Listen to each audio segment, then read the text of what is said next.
UPSC civils 2024 రిజల్ట్స్లో Telugu విద్యార్థులు సత్తా చాటారు. ముఖ్యంగా మనతో పాటు ప్రస్తుతం సివిల్స్లో ఆల్ ఇండియాకు సంబంధించి 68th ర్యాంక్ సాధించినటువంటి సాయి చైతన్య ఉన్నారు. First of all Sai Chaitanya, congratulations. ఎలా భావిస్తున్నారు ఈ సివిల్ సర్వీస్ అనేది మీ లక్ష్యమా ఏంటి? ఎంత కష్టపడ్డారు? అంటే కష్టం అంటే చాలా రోజులు ఉందండి. It's been a long 6 years actually.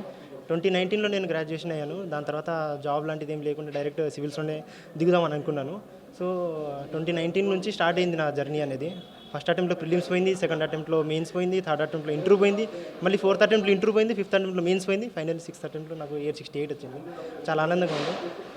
దీనికి అన్నిటికీ మా పేరెంట్స్, మా రిలేటివ్స్, మా ఫ్రెండ్స్, మా ఊరు, I come from Adilabad district అండి. మారుమూల ప్రాంతం, పల్సిబితాండా అన్నట్టు.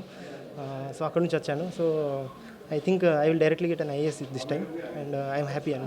డెఫినెట్గా పట్టు వదలని విక్రమార్కుల్లాగా ఆరోసారి సాధించారు కదా, డెఫినెట్గా ఎన్నో ఏళ్ళ కృషి అనుకోవచ్చు. డెఫినెట్గా ఎలా భావిస్తున్నారు? ఆ కష్టానికి అంతా ఫలితం దక్కింది అనుకుంటున్నారు? అంటే పెట్టిన ఎఫర్ట్స్కి అయితే రిజల్ట్స్ అయితే వచ్చిందండి, దానికే హ్యాపీ ఉంది.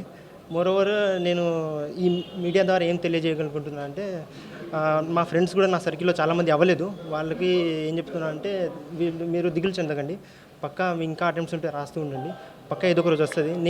నిన్నటి వరకు నేను కూడా బిలీవ్ చేసుకోలేదు యాక్చువల్ నాకు 68 ర్యాంక్ వస్తుందని. నేను నా రూమ్మేట్ ప్రిలిమ్స్ ప్రిపేర్ అవుతున్నా నైట్ 1 o'clock వరకు, ఎందుకంటే నెక్స్ట్ ప్రిలిమ్స్ రాయాల్సి వస్తుంది. అలాంటి 68 ర్యాంక్ వస్తుందంటే నాకు నమ్మబుద్ధి నిజంగా అవుతలేదు, కానీ యాక్సెప్ట్ చేయాల్సిందే. అంటే ఎట్లా సివిల్స్లో ముందు నుంచి ప్లానింగ్తో ఉండేనా, చదువుకున్నప్పటి నుంచి, లేకపోతే మధ్యలో ఎవరైనా ఇన్స్పిరేషన్ ఉండేనా? ఎలా ఈ సివిల్స్ వైపు రావాలండి? అంటే ఇన్స్పిరేషన్ అంటే, నేను 2019లోనే కాలేజ్లో 4th year చేసినప్పుడు సివిల్స్లో వెళ్దామని అనుకున్నాను. అంటే సరైన గ్రేడ్ రాకపోవడం కాలేజ్లో, అయితే టెక్నికల్ ఫీల్డ్ వద్దు సివిల్స్కి వెళ్దామని అనుకున్నాను. మోరోవర్ ఆ టైంలో 2-3 నన్ను ఇన్స్పైర్ చేశారు. ఫస్ట్ మ్యామ్ దేవరాజన్ మ్యామ్ అని, అప్పుడు ఆదిలాబాద్ డిస్ట్రిక్ట్ కలెక్టర్ ఉండే అతను. కాలేజ్లో ఉన్నప్పుడు 2019లో ఫైనల్ ఇయర్లో ఉన్నప్పుడు నా సీనియర్ A27 వచ్చింది అతనికి.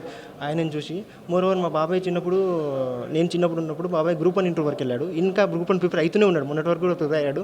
ఆయనను చూసి స్టిల్ మ్యారీ అయిన తర్వాత కూడా ఆయన ఇంత ప్రిపేర్ అవుతాడు, మనం ఎందుకు అవ్వలేదు, మనం ఎందుకు ఇది చేయలేము. ఇంకా మోరోవర్ దేవరాజన్ మ్యామ్ కూడా ఆదిలాబాద్ డిస్ట్రిక్ట్లో చాలా మంచి పనులు చేసింది, గోండ్స్ కానీ ట్రైబల్స్ కానీ. సో వాళ్ళని చూసి నేను ఇన్స్పైర్ అవుతుంది. మోరోవర్ మా ఫాదర్ కూడా కానిస్టేబుల్, చిన్నప్పటి నుంచి ఎస్పీల గురించి చెప్తుంటాడు, ఎస్పీ కానీ ఐఏఎస్ కానీ వాళ్ళ గురించి ఇలా మంచి పనులు చేశారు. సో మనం కూడా ఏదో ఒకటి సొసైటీకి ఇవ్వాలి, ఏదో ఒక రోజు ఇవ్వాలి. అంటే డెఫినెట్గా సివిల్స్లో మీ 68th ర్యాంక్ అంటే డెఫినెట్గా ఐఏఎస్ స్థాయి ఉంటుంది. అంటే ఇటువైపు మీ లక్ష్యం ఏంటి? ఐఏఎస్ అయిన తర్వాత ఏం చేయాలనుకుంటున్నారు? మోస్ట్లీ అండి, I come from tribal background. So నేను ట్రైబల్స్కి నా తరపు నుంచి ఎంత వరకు చేద్దాం అనుకుంటే అది చేస్తాను. ఇంకోటి ఏంటంటే, అందరూ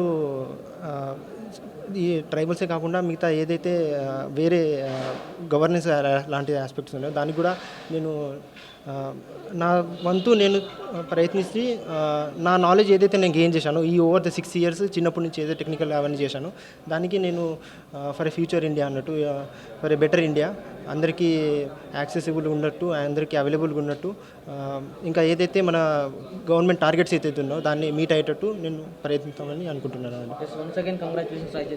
అది డెఫినెట్గా పట్టు వదలకుండా, పట్టిన పట్టు డెఫినెట్గా విజయం సాధించే వరకు అలుపన్నది లేకుండా కృషి చేస్తేనే విజయం సాధించాను. డెఫినెట్గా ఈ 68th ర్యాంక్ అనేది నన్ను పెంచి పోషించిన పేరెంట్స్ కావచ్చు, నాతోటి ఫ్రెండ్స్ కావచ్చు, బంధువులు కావచ్చు, అందరికీ కూడా అంకితం ఇస్తున్నా. డెఫినెట్గా ప్రజా సేవలో నిమగ్నమయ్యే దిశగా ఈ యొక్క ఆల్ ఇండియా సర్వీస్లో కృషి చేస్తానంటూ కూడా సాయి చైతన్య చెప్తున్న పరిస్థితి కనిపిస్తుంది. కెమెరామెన్ శేషుతో విద్యాసాగర్, TV9 హైదరాబాద్.